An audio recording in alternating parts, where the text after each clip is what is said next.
Vandeham Sri Guru.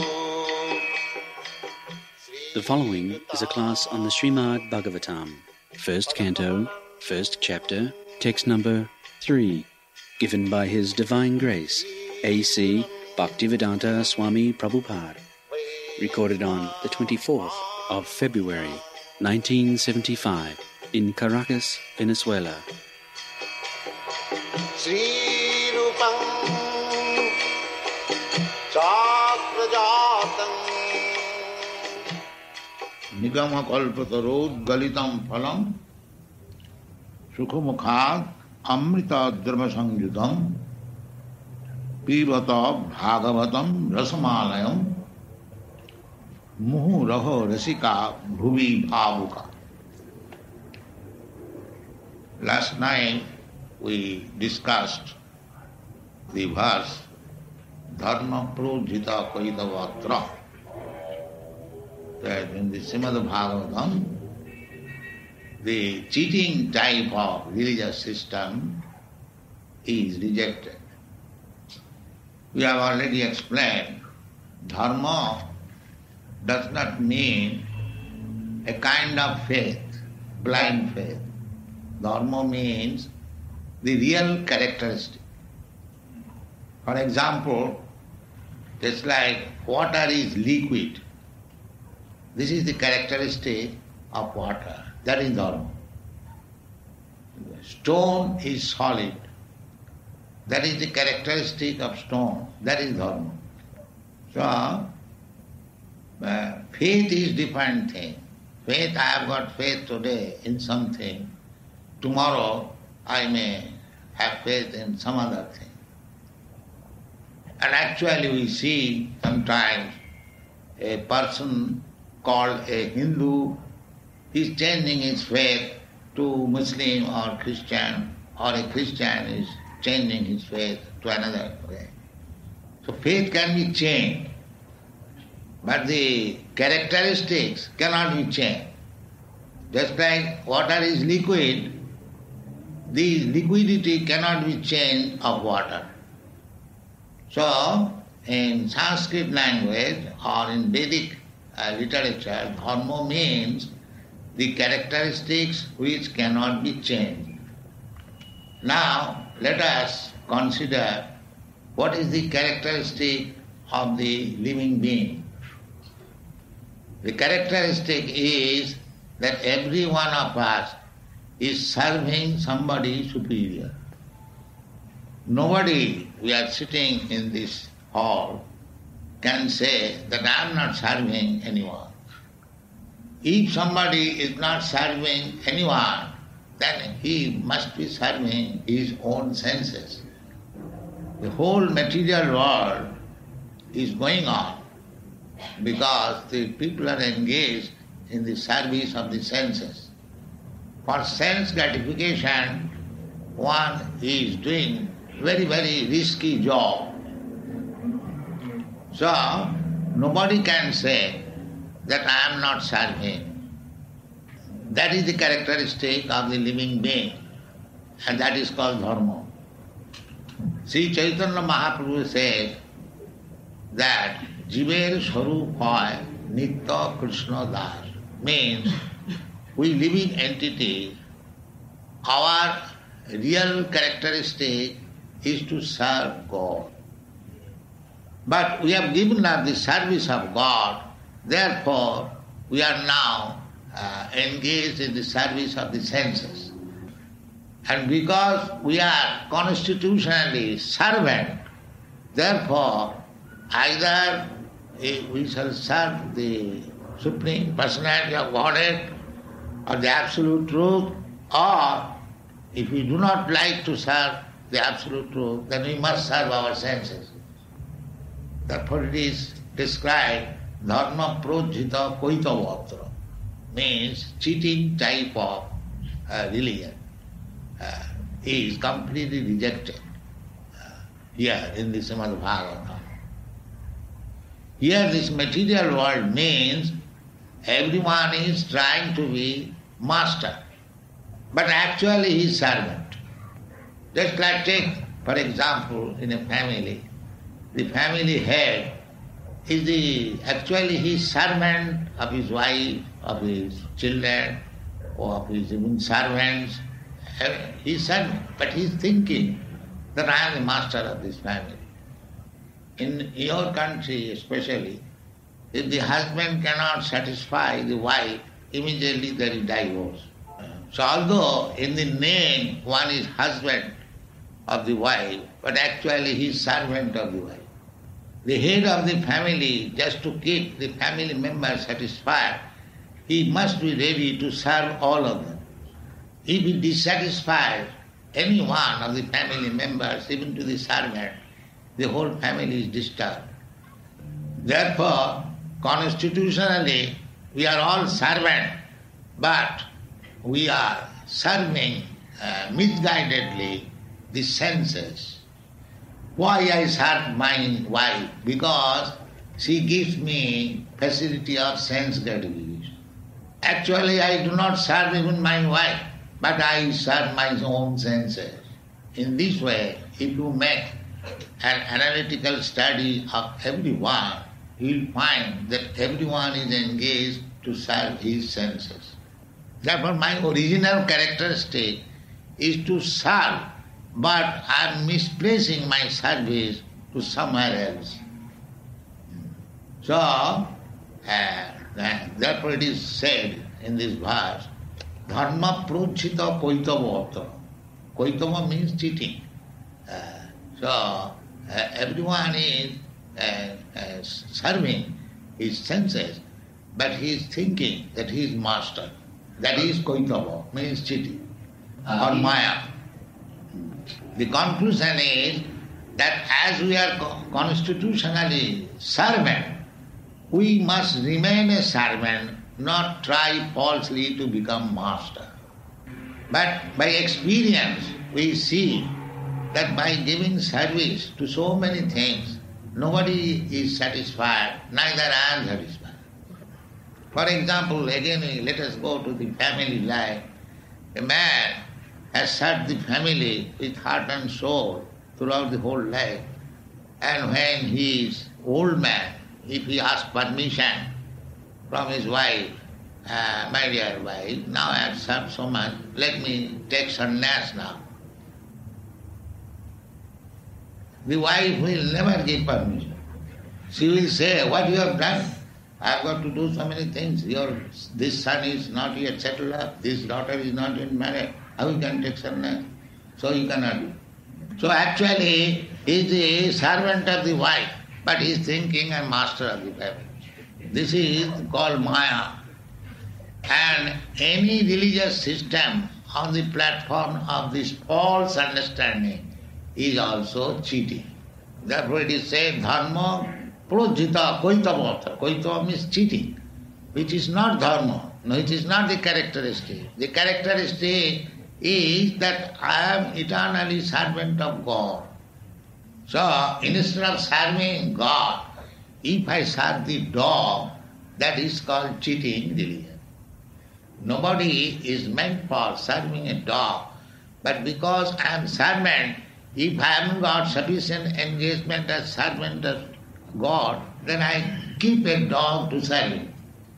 So the conclusion is that constitutionally I am servant of God, but instead of giving service to God, I am now engaged in the service of the dog. So on the standard of this so-called service, the Bhagavad Dharma is not discussed. Means the false service. Now, how it is, it is concluded. Therefore, the next verse says, Nigama kalpatara galitam phalam. This real service is enunciated here as the essence of all Vedic knowledge. Nigama means the Vedas, and it is called kalpataru. Kalpataru means desire tree. Vedic knowledge is so perfect that you can receive from the Vedas all different types of knowledge. You can receive knowledge from the Vedas. All kinds of knowledge means the social, political, and scientific, and there are so many departments of knowledge, even engineering, medical science. The medical science is called Ayurveda. Ayurveda means the Vedic knowledge about the duration of life. Similarly, there is, Dhanurveda, military science. There are so many departments, just like this aeroplane, that is also mentioned in the Vedas. There are not only aeroplane, there are three other sciences. It is called Kapodavahi. Kapodavahi means, the Ka means sky, and Pod means ship. As there is science how to manufacture the airship, there is there. There is another science of the same type. It is called Kapodvahi. Kapod means pigeons. You can train up pigeons and they will carry you from one place to another. There is another science which is called Akash Patol. Akash Patol means in the Akash, in the sky, you can fly with any vehicle. There are mantras. Suppose I am sitting on this throne. By chanting those mantras, this seat will be flying in the sky. We read from Srimad Bhagavatam that Kardam Muni, father of Kapil, he made an aeroplane, exactly a township, with big buildings, with lake, garden, and so many people that was flying in the sky and visited all the planets. Therefore it is said, Nigama Kalpataru. Kalpataru means desire tree. So Vedas are compared with the desire tree. Desire tree means, just like here in this material world, you go to the mango tree, you get mangoes, but you cannot get samosa. But desire tree, there are in the spiritual planet, there are desire tree. Whatever you want, you can get from the tree.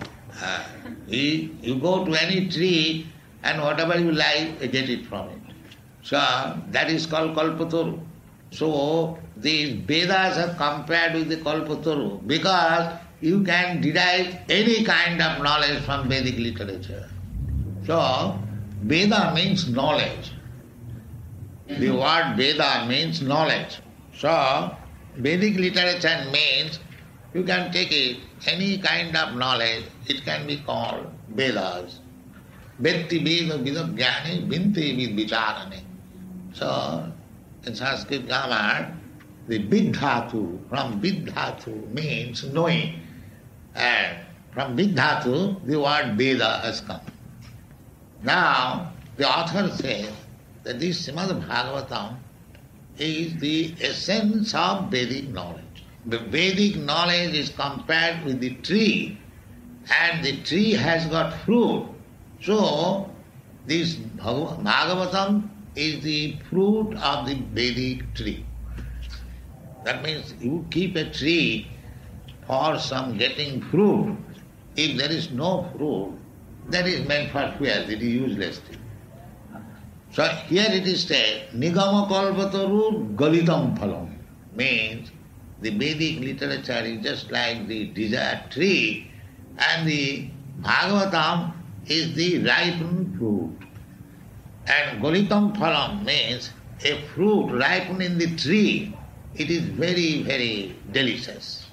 Generally, for business purpose, unripe fruits are taken from the tree and it is artificially kept to ripe. That fruit means the unripe fruit taken from the tree and it is ripened artificially, that is not so tasteful.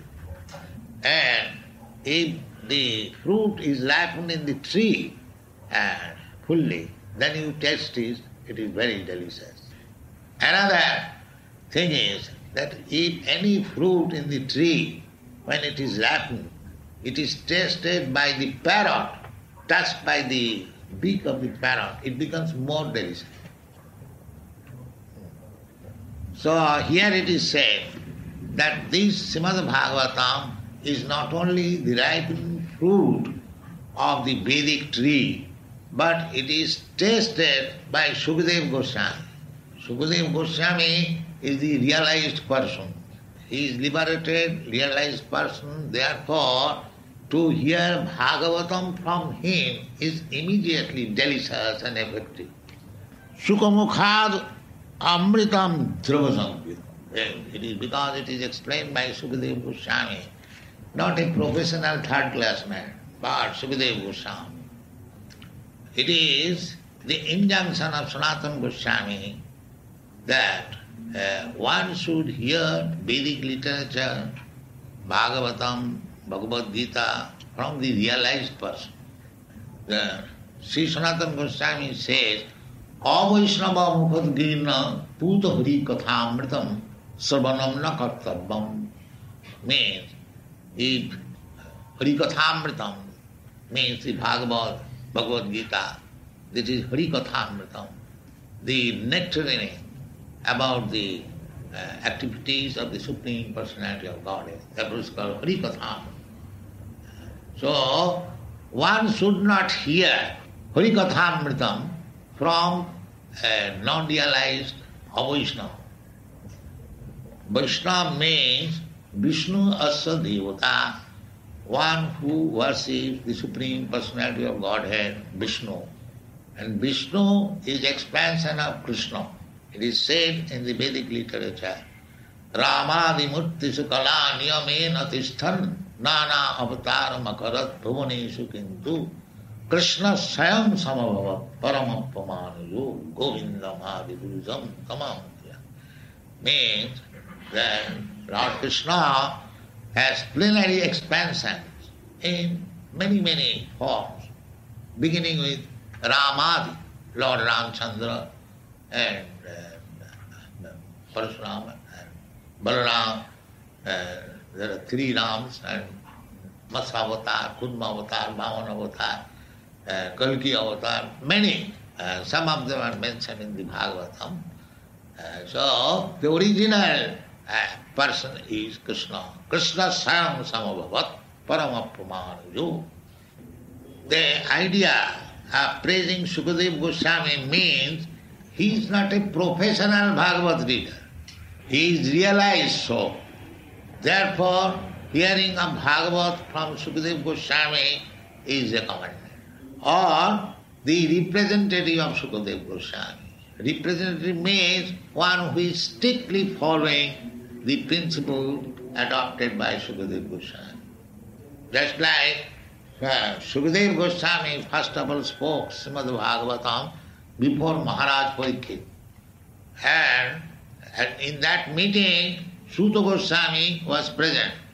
Here you will find in the Srimad Bhagavatam, Suta Uvacha means Suta Goswami, after hearing from Sukadeva Goswami, he repeated the same Bhagavat recitation in the Naimisharanya.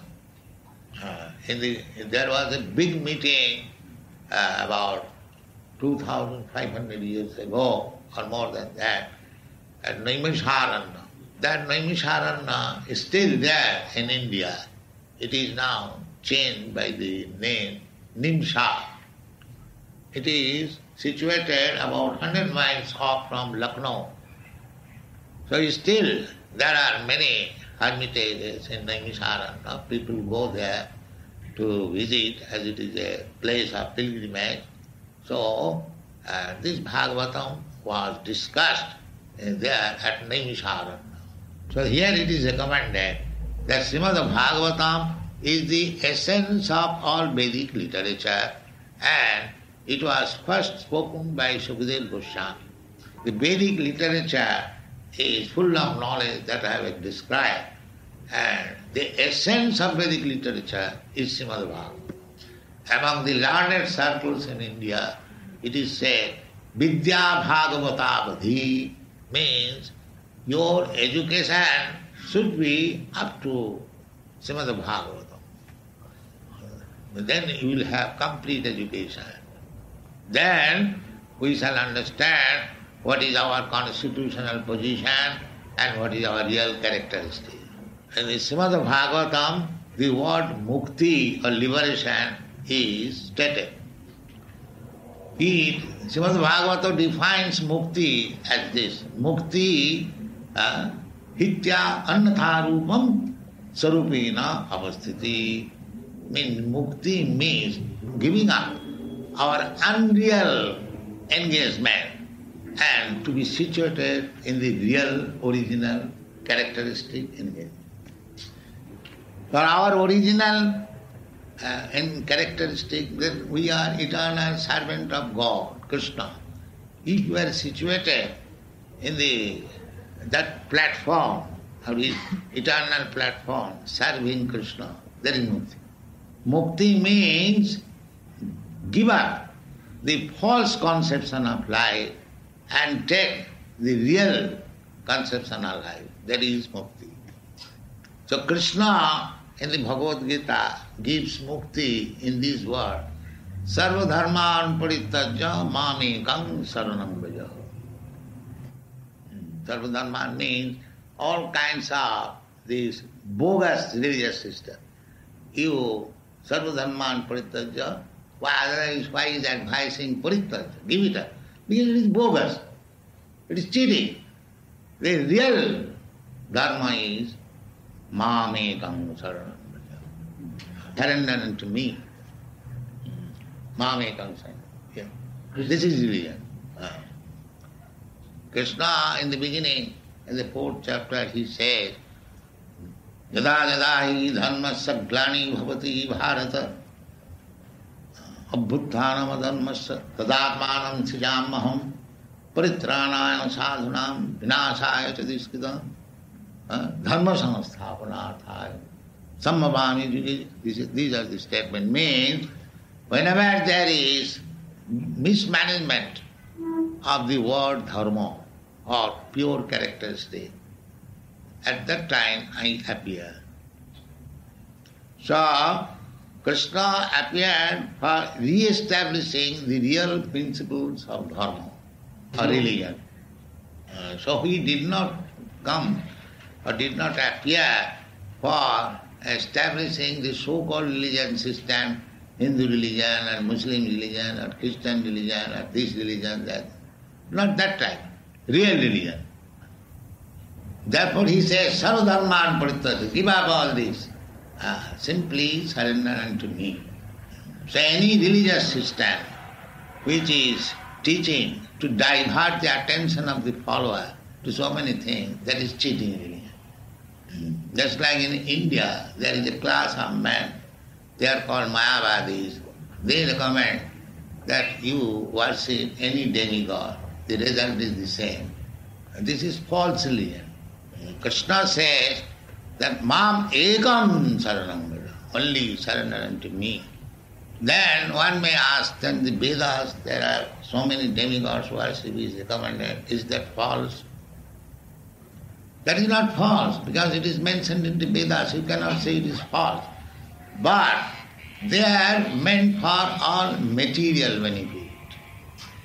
Material benefit means it is mentioned that if you want to be very educated, you worship this demigod. If you want a beautiful wife, then you worship this demigod. If you want to be very wealthy, then you worship this demigod. In this way there are different items, but all these things are material things. So that is mentioned in the Bhagavad. Kam khantam karmanang siddhi jajante yodevata. Those who are desirous of getting success in this material life, for them the different demigod worship is recommended. Therefore, in the Bhagavad Gita it is said also, Kamastasta hitogyana jajante annadevata. Means that those who are engaged in worshipping other demigods, their sense is lost by lusty desires. Suppose if I want wealth or beautiful wife, or very good position or good education. What are these? These are all temporary things, so long this body is there. But one should be interested for eternal things, because every one of us is eternal. So, if we want a beautiful wife or wealth, that is simply for this body only. In next body, our desires will be different. Suppose next body I get an animal body, then I will require a wife in a different type. Therefore in Bhagavad Gita it is said, Antavattu phalam tesam tad bhavati alpamidasa. The material desirous person, they get some benefit for this short duration of life, but that will be ended. That will not continue. With the end of the body, everything will be finished. Therefore, these desires that let me have wealth, let me have nice wife, let me have nice material education and so on, these are not permanent. It is temporary. Antavattu phalam tesa. So, a real learned person who is interested in eternal life, they are not interested in all these temporary things. Even if you go to the heavenly planet, because these things are promised in the Vedic literature, that is also temporary. So mukti means to give up all these material desires and be situated in your original constitutional position, Krishna consciousness. That is liberation. Liberation does not mean that when you get liberation, you have got now 2 hands, you will have 4 hands like that. No. Liberation means change of consciousness. Now we are conscious of material enjoyment. Give me nice wife, give me nice wealth, give me nice education, give me this, so many. There is no end. So, therefore Bhagavad says, Hitya annatha rupam. These are all necessities of the body. Sarupena avasthiti. You be situated in your original consciousness, namely Krishna consciousness. That is liberation. Therefore, the definition of bhakti means anna vilasita sunnam. No other material desires. No desires. Material. Desire means that we desire now material desire. Anna vilasita sunnam jnana karmadana vritam anukullina krishnanushilanam bhakti yuttama. This is bhakti marga. Simply to satisfy Krishna. That is bhakti marga. No other desire, no other motive. That is recommended by Sri Chaitanya Mahaprabhu. He says, Na dhanang na janang na sundaring kavitang vajagati sakamai mamo janmani sari bhavatad bhakti rahit tai. This is the instruction of Sri Chaitanya Mahaprabhu. We are following Sri Chaitanya Mahaprabhu, and therefore his instruction should be followed. What is this? Na dhana. I don't want any wealth, material wealth. Na dhana. Na jana. I don't want any so-called followers. Na sundarim kavita. Neither I want a very beautiful wife. Then what do you want? These are the material things everyone wants. Now mama janmani sari bhavatad bhakti. Even I don't want liberation. Liberation means there is no more janma. But he said janmani. Life after that. I want to be engaged in your devotional service. This is real characteristic, and that should be followed. So this is the essence of Vedic knowledge. The essence of Vedic knowledge is Vedanta. Vedanta. There are 4 Vedas and many branches, 18 Puranas, and then 108 Upanishads, all combined together. The essence is taken as the Srimad Bhagavatam. First of all, Vasudev. Vasudev is the author of all this literature. Not author. He has written. Formally, there was no need of writing because people are very intelligent. As soon as one hears from the spiritual master, he remembers. That was the position 5,000 years ago. Not now. Now the memory is not sharp. Therefore, he left all this Vedic literature, Vedic tradition into writing. So Vedanta Sutra is the cream of all Vedic literature, and Srimad Bhagavatam is the further explanation of this Vedanta Sutra. So, because Vyasa knew that later on this Vedanta Sutra will be misinterpreted by so many rascals, therefore he left the comment on the Vedanta Sutra in the form of Srimad Bhagavatam. Therefore, if we hear Srimad Bhagavatam from Sukadeva Goswami and his disciplic succession, that we shall enjoy life even after liberation. Rasam alayam.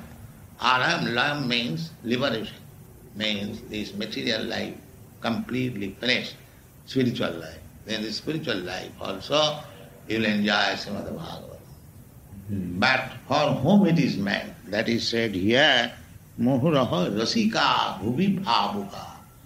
Those who are very thoughtful and rasik, humorous, transcendentally humorous, they can understand Srimad Bhagavatam and enjoy it. Yes, all right. No, any question? What is the position of a person who takes to devotional service with the idea of liberation? That is not pure bhakti. You can take devotional service with any idea, that will be fulfilled. But anyone who wants liberation by devotional service, he is not a pure devotee. That is called jnana misrava, means bhakti adulterated with jnana. Real bhakti, as I have explained, annavilasita sunnam jnana karma dhanavritam, means no other desire than to serve Krishna. That is pure bhakti. Jnana karma dhanavritam means the karmis, they want promotion in the heavenly planets, and the jnanis, they want to become one with the Supreme or liberation. So it should be uncovered by the result of jnana and karma and fully devoid of any other desire. That is bhakti. So those who are bhaktas and desiring after liberation, they are not pure. Because why a devotee shall aspire after liberation? As soon as a bhakta is already liberated. That is stated in the Bhagavad Gita. Manchabhya vicharini bhakti yogena jasevate sagunan samatitvayitan brahma bhuyaya kalpate. Anyone who is engaged in pure devotional service, he is transcendental to all these three qualities of the material world, and he is situated in the Brahma platform. Liberation means to be situated on the Brahma platform. So for a bhakta, the liberation is already there. Srila Billamangal Thakur has said, Mukti Mukulitanjali Sevate Asma. We are devotees, so Mukti, liberation, is standing on my door with folded hands. What can I do for you? So why a pure bhakta should desire after liberation? For a pure bhakta, the liberation is standing on the door as medicine. So a devotee is not aspirous of liberation. Is it possible to achieve liberation with other religions? There is no other religion except Krishna consciousness. All cheating religion. That is we discussed. Dharma projita koito, all cheating type of religion is rejected, kicked out. In other words, until you have arrived here, there was no possibility of liberation for humanity. That you can judge. If I say it will be self-advertisement, but you are intelligent, you can judge. But I have not brought something invented by me. I have brought the Bhagavatam and Bhagavad Gita. That's all. In other words, people, until now, people did not have the chance to liberate themselves. No, why not liberation? But the thing is, they are not trained up. Just like, take for example the Christians. They call themselves Christian, they violate all the principles of Christianity. It's like in the Christian principle is, thou shalt not kill. And they are very expert in killing. So what is Christian religion? Don't is the religion. When he is Christian? How can the people in general recognize when a devotee is pure? That is, I have already described. He has no material desire except to serve Krishna or God. That is pure devotee. So, that's all right. Chant Hare Krishna.